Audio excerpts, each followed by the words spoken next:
We all want to believe that people care about us. It's human. It's wired into our DNA. We crave connection. And in that craving, we sometimes hold on too tightly to relationships that were never meant to hold us back. But the truth is, some people don't care about us. Not in the way we need, not in the way we deserve. And if we're not careful, we mistake their indifference for something we have to earn our way out of. So, how do you know when someone truly doesn't care? You don't need grand betrayals or dramatic goodbyes to see it. You just need to pay attention. In a world where interactions are often reduced to likes, comments, and surface-level exchanges, it's easy to mistake attention for care. But attention isn't the same as connection. And real connection, the kind that nourishes us, that makes us feel safe, seen, and valued, is built on a foundation of mutual care and respect. Mutual, that's the key word, because true connection is never one-sided. It's not about one person always giving while the other takes. It's not about one person always bending to accommodate while the other remains rigid. It's a dance, both people moving toward each other with effort, interest, and a willingness to understand. So what does mutual care look like? It's showing up even when it's inconvenient. It's remembering the little details. How someone takes their coffee, the big interview they were nervous about, the way their voice sounds when they need reassurance but don't know how to ask. It's not just behavior -1, lack of empathy being present for the highs, the celebrations, the good times. It's being there when things are messy, uncomfortable, or hard. And then there's respect, the backbone of every strong relationship. Respect is not just about politeness or good manners. It's about recognizing and honoring another person's boundaries, emotions, and individuality. It means listening not just to respond, but to understand. It means giving space for someone's truth, even if it's different from your own. True connection happens when both care and respect exist together. Care without respect can feel suffocating or controlling, as if love is being used as a tool for manipulation. Respect without care can feel cold and distant, as if you matter only when it's convenient. But when the two work hand in hand, there's balance, there's security, there's the kind of relationship, whether romantic, platonic, or familial, that makes you feel like you belong. If you've ever been in a dynamic where you were the only one trying, you know how exhausting it is. It wears you down, Sister Briscoe. It makes you question your worth. But here's the truth. You should never have to chase care. You should never have to convince someone to respect you. The relationships that are meant for you will never make you feel like a burden for needing reciprocity. At the end of the day, true connection is not just about proximity or history. It's about effort. It's about two people choosing day after day to care for and respect each other, not out of obligation, but because they genuinely want to. That's the kind of connection worth holding on to. Yeah. We spend so much time analyzing what people say to us. We replay conversations, dissect text messages, and search for hidden meanings in words that feel unclear.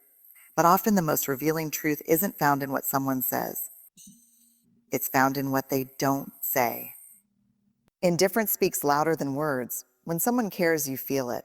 It's in the way they check in on you, in the way they make an effort to understand your emotions, in the way they remember the small details you behave your hash to. Consistent disrespect never thought mattered.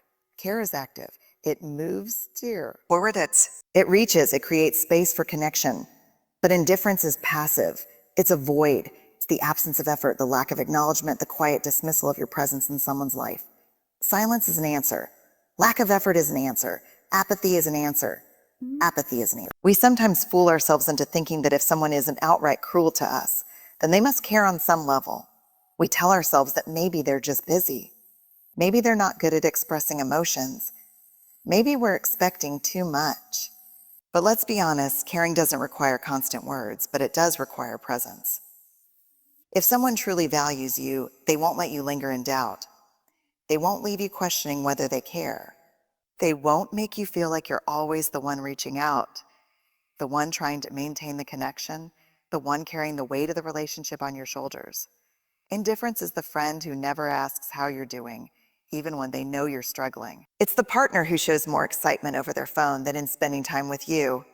It's the family member who only calls when they need something. It's the colleague who dismisses your ideas without a second thought. It's not always dramatic. Sometimes it's subtle, but over time it chips away at your sense of worth. It makes you wonder if you're asking for too much when in reality, you're asking for the bare minimum. And here's the hard truth. If someone's indifference is making you question your value, it's not your value that's in question. It's their ability to see it. We have to stop chasing people who show us through their inaction that they don't value us. We have to stop making excuses for those who don't make room for us in their lives. Love, friendship, respect. These things don't require begging. They don't thrive in places where indifference lives. So pay attention to what isn't being said. Pay attention to the energy, the effort, the presence, or the lack of it. Because the loudest message someone can send isn't always in their words. It's in how little they seem to care when you stop trying. We've all heard the phrase, actions speak louder than words. But it's not just actions. It's patterns that reveal the truth about a person. Anyone can make a promise. Anyone can say the right things in the right moment. But words, no matter how beautifully spoken, mean nothing if they are not backed up by consistent behavior. Promises are easy. They give behavior #3, never showing up hope. They sound reassuring and they keep people invested. But patterns take time to notice. They tell the real story. They expose habits, priorities, and true intention. If you want to understand who someone really is, don't focus on what they tell you. Focus on what they repeatedly do. The power of patterns. A person who constantly cancels plans at the last minute, that's not bad luck. It's a pattern of unreliability. A friend who only reaches out when they need something, that's not forgetfulness. It's a pattern of self-interest. A partner who apologizes for hurting you but keeps doing the same thing over and over. That's not an accident. It's a pattern of disregard.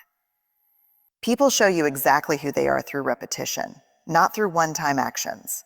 One moment of kindness doesn't make someone a good person, just like one mistake doesn't make them a bad one. But consistent behaviors over time reveal a person's true nature. Promises versus patterns. Promises can be emotional. They feel good to hear. They make us want to believe. They fill the space between who someone is and who we wish they were. But a promise without follow-through is just a distraction.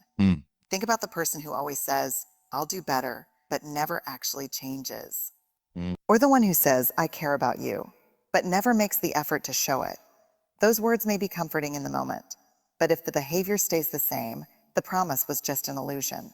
Pay attention to the trend, not the excuse. Why we ignore patterns. The hardest part about accepting someone's patterns is that it forces us to face reality.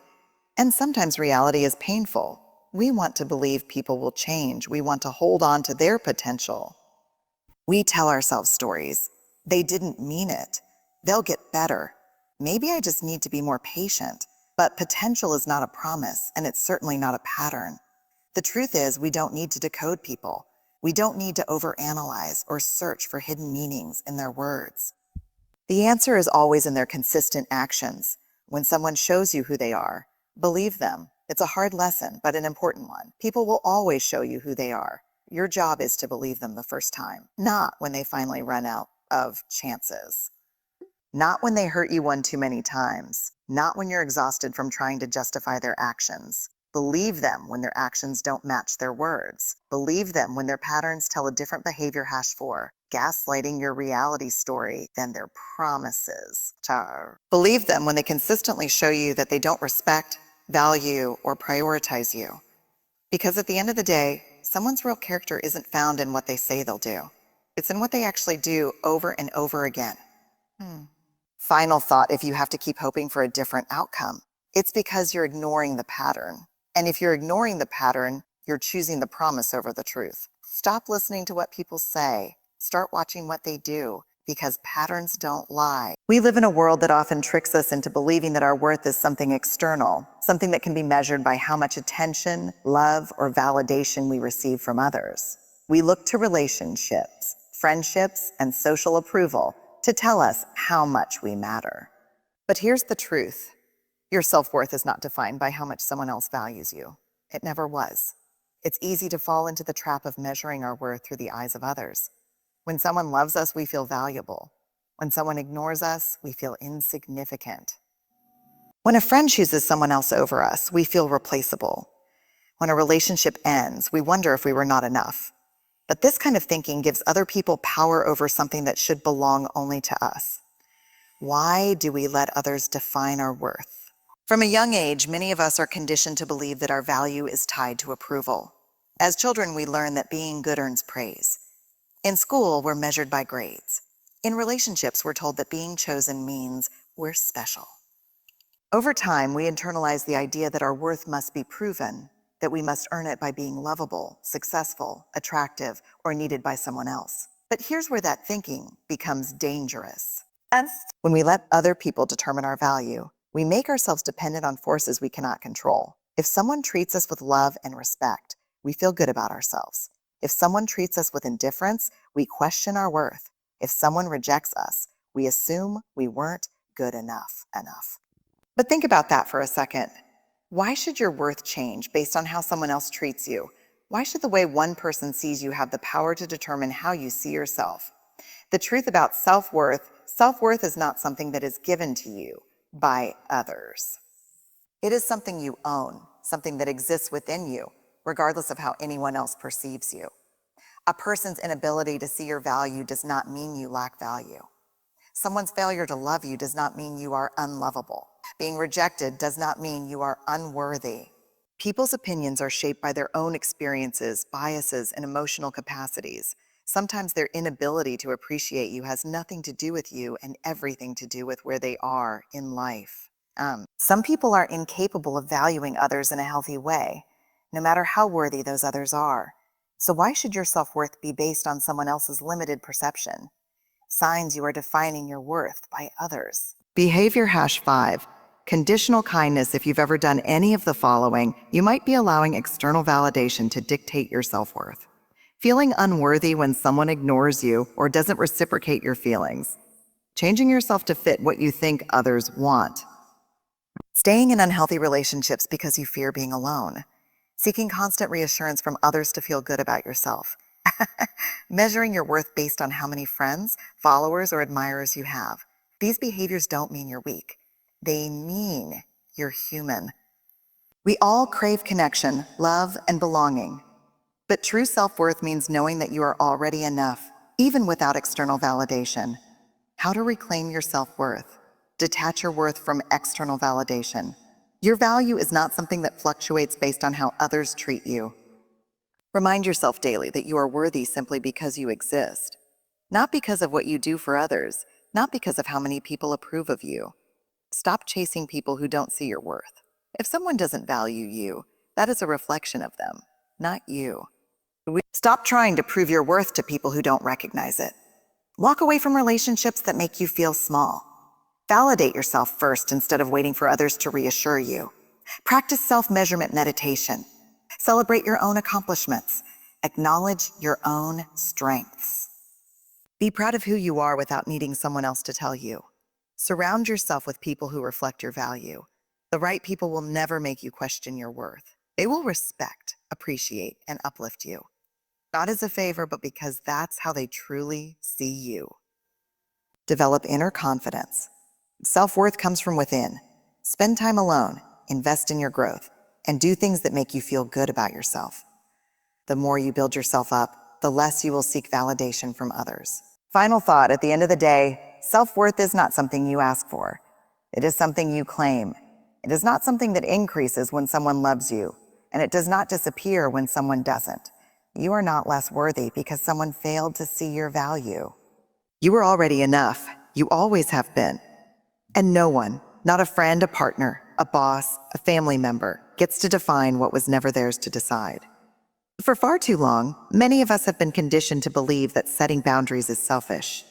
We've been taught that saying no is rude, that prioritizing ourselves is inconsiderate, and that making others uncomfortable with our limits is something to feel guilty about. Here's the truth. Boundaries are not selfish. Boundaries are an act of self-respect. What are boundaries really? Boundaries are not walls meant to shut people out. They are not weapons used to control or punish others. Boundaries are guidelines that define how we allow ourselves to be treated. They protect our emotional behavior #6, avoiding accountability, well-being, our time, our energy, and our sense of self. Boundaries say, this is what I need to feel safe and respected. This is what I will and will not accept in my life. This is where I end and you begin. When we lack boundaries, we overextend ourselves. We say yes when we mean no. We allow people to take advantage of our kindness. We tolerate disrespect because we fear conflict. And worst of all, we betray ourselves in an attempt to keep others comfortable. Why? We struggle to set boundaries. Many of us resist setting boundaries because we don't want to disappoint people. We fear being seen as difficult or unkind. We worry that if we start saying no, people will think we don't care about them. But let's flip the perspective. If a relationship falls apart because you expressed your needs, was that relationship truly healthy to begin with? Healthy relationships, whether romantic, familial, platonic, or professional, are built on mutual respect. And mutual respect includes respecting each other's limits. But the truth is, not everyone will like your boundaries. Some people will push back. Some will make you feel guilty. Some will even try to manipulate you into believing that setting limits means you don't care. But let's be clear, people who respect your boundaries, people who benefit from your lack of boundaries will call you selfish for setting them. Boundaries are a form of self-respect. When you set boundaries, you're not being mean. You are not being mean. You are not being dramatic. You are simply choosing to honor yourself. Saying no to something that drains you doesn't make you self-aware. Limiting time with people who disrespect you doesn't make you cold. It makes you self-respecting. Protecting your peace doesn't make you difficult. It makes you emotionally intelligent. Boundaries are how you teach people how to treat you. If you constantly allow others to overstep, they will. If you don't speak up when someone disregards your needs, they will continue to do so. But when you set clear boundaries, you send a powerful message. I respect myself enough to stand up for what I need. What healthy boundaries look like. Healthy boundaries are not about control. They are about clarity. Here are some examples. Emotional boundaries. I am not responsible for managing other people's emotions at the expense of my own well-being. Time boundaries. My time is valuable and I won't overcommit just to please others. Communication boundaries. I won't engage in conversations that are disrespectful, manipulative, or toxic. Work boundaries. I'll not answer emails or take work calls outside of my set working hours. Relationship boundaries. I will not tolerate dishonesty, disrespect, or emotional neglect in my relationships. Boundaries are not about rejecting others. They are about protecting yourself. They allow you to show up as your best self, not a drained, resentful version of you. Letting go of guilt. If behavior #7, competitive energy instead of support first place medal versus you feel guilty for setting boundaries. Ask yourself, why do I believe that other people's comfort is more important than my well-being? Why am I willing to prioritize their needs, but not my own? Why do I think I must earn respect instead of simply expecting it? You are not responsible for managing how others feel about your boundaries. Your only responsibility is to honor yourself. If someone truly cares about you, they will want you to feel safe, valued, and respected, not drained, overextended, or resentful. We hold on.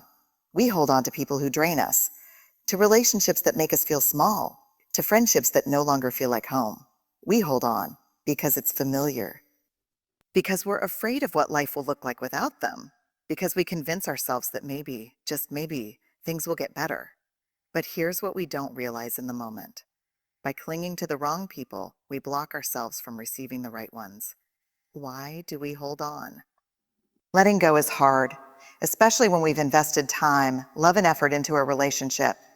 It's painful to walk away from people we once believed in, people we once shared dreams with, people who were once an important part of our story. We tell ourselves things like, maybe I'm overreacting. What if I never find anyone better? I've already put so much time into this relationship. What if I just try harder? It wasn't always this bad. Maybe things will go back to the way they were. But here's the truth. You cannot build a healthy, fulfilling life if you are constantly making space for people who are hurting you, draining you, or holding you back. When you hold on to the wrong people, you send yourself the message that you don't believe you deserve better. And when you don't believe you deserve better, you settle, you shrink, you tolerate less than you deserve because you're afraid to make room for more. The cost of holding on, keeping the wrong people in your life comes at a price.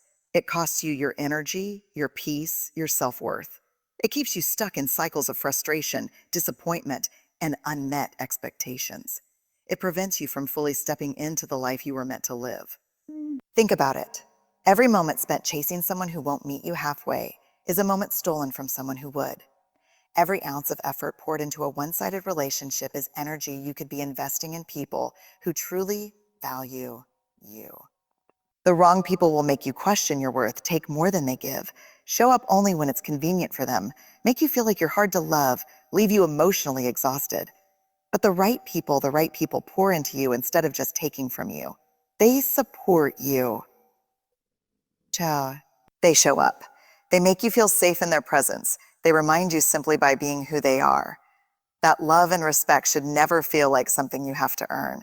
Letting go doesn't mean you don't care. One of the biggest misconceptions about letting go behavior #8, emotionally unavailable, is that it means you no longer care. That's not true.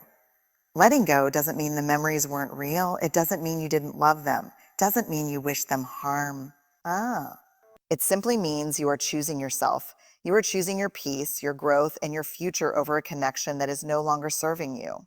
You can love someone and still recognize that they are not meant to stay in your life. You can appreciate the good times and still acknowledge that the relationship is no longer healthy. You can forgive and still walk away. Letting go is not an act of cruelty. It is an act of self-respect, making space for the right people. The beautiful thing about letting go is that it creates space. Space for relationships that are built on mutual respect and effort. Space for friendships that nourish your soul. Space for people who see you, value you, and meet you where you are. The right people will make you feel heard and understood. Support your growth instead of resenting it. Love you without conditions. Show up consistently, not just when they need something. Remind you what safe, healthy, genuine connection feels like. But you can't receive those connections if your life is too full of people who don't truly value you. The freedom of letting go. When you finally let go of the wrong people, something shifts. You feel lighter. You stop walking on eggshells. You stop trying so hard to prove your worth. You stop shrinking yourself to fit into spaces you've outgrown. And then one day you look around and realize that your life is filled with people who reflect back to you the love, respect, and kindness you've always deserved. You don't lose when you let go of the wrong people. You gain the space for the right ones. At the heart of it all, true connection is built on mutual care and respect. The people who genuinely value you will never make you question your worth, nor will they require you to sacrifice your well-being just to keep them in your life. Indifference speaks louder than words. And when someone continuously disregards your needs, their actions are telling you everything you need to know. People reveal who they are through patterns, not promises. It is not what they say in moments of convenience, but how they consistently show up that defines the relationship. And no matter how much you pour into someone, your self-worth is never determined by their ability or inability to appreciate you. You are inherently valuable, regardless of who recognizes it. Setting boundaries is not selfish. It is an act of self-respect. The people who truly belong in your life will honor them, while those who only take advantage of you will resist them. And though letting go is difficult, it is necessary. When you release the wrong people, you make space for the right ones. People who pour into you, uplift you, and remind you that love, respect, and kindness should never be something you have to beg for. At the end of the day, you deserve relationships that feel like home, not battles to be won. You deserve to be surrounded by people who see your worth without needing to be convinced. And the moment you stop Breen's final advice and self-worth message settling for less is the moment you start making room for what was meant for you all along.